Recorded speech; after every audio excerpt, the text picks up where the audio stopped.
All right, calling all UT-Twin87 owners out there. Stop whatever you're doing and go find your mic and switch on the RF filter because it makes a big difference.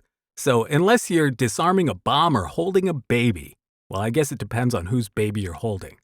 Go find your mic and check this out. You're listening to The Dangerous Mind of Mark Yoshimoto Nemkov. No excuses, no BS, no pants.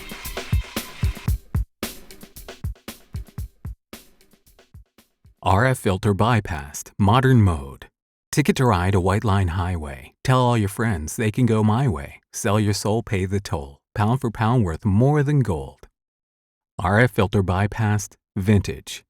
Ticket to ride a white line highway. Tell all your friends they can go my way. Sell your soul, pay the toll. Pound for pound worth more than gold. RF filter engaged modern.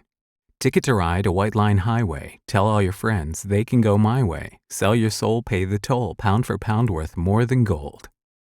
RF filter engaged, vintage. Ticket to ride a white line highway. Tell all your friends they can go my way. Sell your soul, pay the toll. Pound for pound worth more than gold.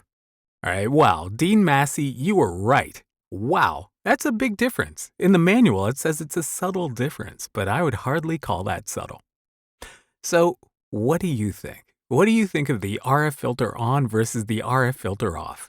I really like it because, they say, it does feel like a pair of goalposts set on the frequency range, and you feel it's a lot more punchier with the RF filter on. So, and you definitely feel more low end, especially in the modern mode.